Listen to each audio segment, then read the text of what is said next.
You're what it do, Scrappy Dude, and welcome back to the Loaded Podcast.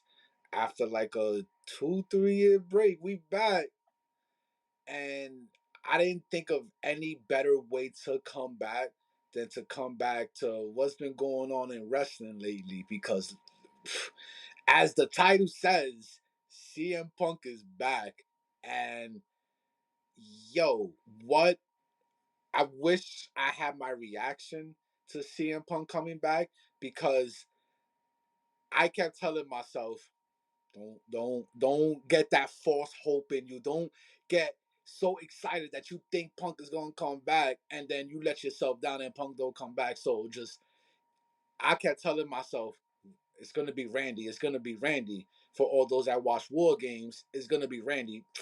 Randy didn't come out, Rhea came out. It's still gonna be Randy, and it was Randy because I kept telling myself, "Don't let it. It's not gonna be Punk because if it's not Punk, I'm gonna just disappoint myself." And I didn't want to do that to myself. But I kept remembering back to last year Survivor. I think it was last year's Survivor Series, or correct me if I'm wrong. But when Bray Wyatt, R.I.P., when Bray Wyatt came back, he came back after and Triple H been doing this since NXT. He waits till the logo comes up, you think the show is over, and then boom. And it happened with Johnny Gargano and Tommaso Ciampa when Ciampa turned heel on him. It happened with Bray Wyatt just last year. And I said to myself, oh shit, don't get hyped. Don't get hyped because I get the butterflies in my stomach. My anxiety starts going up, and I start thinking, it's gonna be Punk. It's gonna be Punk. And I see the logo, and when Punk came out, I screamed, I cursed. I didn't know how to control myself. I was just like, holy shit. But almost, it's been 9 years. 9 years, and Punk is finally back. And the little kid in my heart, the little wrestling fan, was so excited. But then the adult me, the adult me in my brain, I started fantasy booking. Everybody saw the video with Seth. Seth is clearly pissed. But from what I'm hearing, it's a work. Which means if it's a work, best believe CM Punk versus Seth Rollins at WrestleMania 40, Night 1, book it. Um, Not only book that, but as the title as what it says in the title, 10-year long-term storytelling at its finest. And let me break it down. Last time we saw CM Punk was in the 2014 Royal Rumble. That Royal Rumble, a lot of people, myself included, wanted Punk to win that Rumble. And it only made sense. Punk was still on the rise. Punk reached a level he was never at before, but we all knew there was so much more Punk could reach. And we felt, at least myself, I mean, I say we, myself felt that if Punk wins that Rumble, boom, boom, he gets his main event. Kane pulls him out. He leaves the company. The rest is history. Excuse me. For.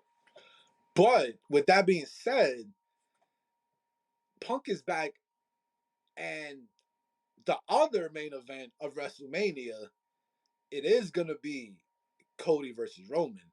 See, Cody still got to finish the story, right?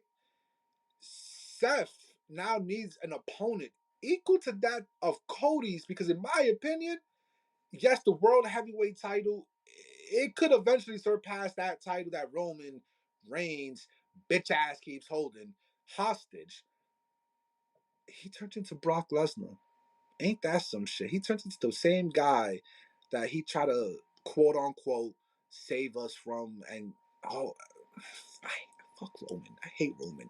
But with that being said, Seth also needs an opponent as equal to, at least in my opinion, to that of Cody. Nobody else in WWE is gonna be that but Punk. You see the what happened after Punk in the video footage with Seth. You heard Seth's comments about him being a quote unquote cancer to the locker room. We all know that, at least a lot of us know that Punk was the mastermind behind the Shield. Not saying that Punk is the reason to why Seth is successful. But let's not forget, Punk is a catalyst and a little. He pushed for an idea that honestly became everybody's favorite faction outside of DX. Like outside of DX, is the Shield everybody's favorite? Because I love the Shield. The Shield isn't my favorite, but now with Punk back, here's where I think the long term storytelling comes into play. Punk is going to win the 2024 Royal Rumble. He's going to main event this year's WrestleMania, at least night one. And now you include that with the Seth. You see, Punk left the company. I still think he was employed by WWE for at least another year or two before he made his official MMA debut, where his contract expired because they wanted us to believe that just Punk disappeared. Now Punk is back with no explanation of him leaving, and we all know how Triple H caters to the talent way more than Vince did. So surprisingly, back then Vince gave him the mic, but I think Triple H is gonna give him the golden mic, and he's really gonna go off. And we're gonna see a side of not only Punk, but we're gonna see a side of Seth we ain't never seen before. And I think this rivalry has potential to be better than the Cody versus Roman rivalry. See, Punk has to win the 2024 Royal Rumble. It cannot be Cody. Cody won last year. He wins it again to go face Roman. That's just gonna be dumb because Cody blew his Royal Rumble chance last year.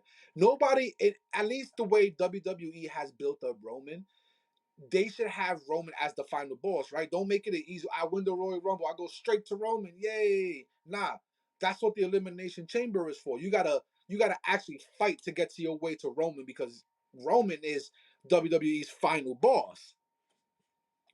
So we gotta build up the rematch as if it is the rematch to the final boss, not just another I rinse and repeat Rumble, then we just build from there. Nah, save that Rumble win for who else?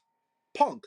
Because it's two world titles, which means somebody has to win the Royal Rumble. And I don't want to see no triple threats, no multi-man matches. I want to see night one and night two being two one-on-one matches between 10 years later, CM Punk versus Seth Rollins and Cody versus Roman Reigns with both Cody and Seth. Think about this. Had I said this 2 years ago, everybody would have looked at 3 years ago. Because I think Cody came back 2 years ago. So 3 years ago, had I said in 3 years, Cody will be the main champion of Raw and CM Punk will be the main champ. Wait, Cody will be the main champion of SmackDown. Sorry, and CM Punk will be the main champion of Raw. Everybody would have looked at me like you fantasy booker dumbass bitch. Sorry about that. Anyway, that's my point. This is gonna be one of the best WrestleManias ever. I'm guaranteeing that right here, right now. This WrestleMania with just those two matches, then you're gonna have a potential Uso versus Uso match. I don't even know what else is out there. Gunther versus possibly a rematch with Chad Gable, where Chad Gable finally goes over on Gunther. I think that should happen.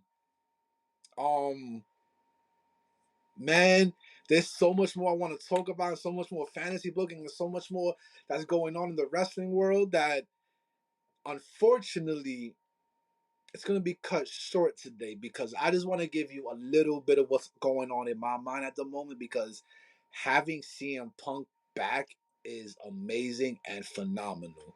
So, with that being said, guys, the Loaded Podcast is back. We going to make some noise. We going to have special guests. We going to have a lot to talk about. We going to have fan interaction. We going to do all that extra and then some. Also, last time I was here, last time I was sorry about that. Last time I uploaded a video on the Loaded Podcast, about wrestling, the question was, who do I think is gonna dethrone Roman Reigns? And little did I know, and me and my boys knew, none of us picked Cody Rhodes. And now the fact that it's 3 years later and that question is still relevant, who's gonna dethrone Roman Reigns? Check that video out. Link is in the bio. But guys, it was a pleasure talking to you. Deuces. I'm off this. Have a great day. Have a great night. Have a great week. Have a great month. And have a great year/life. Loaded Podcast. We off this.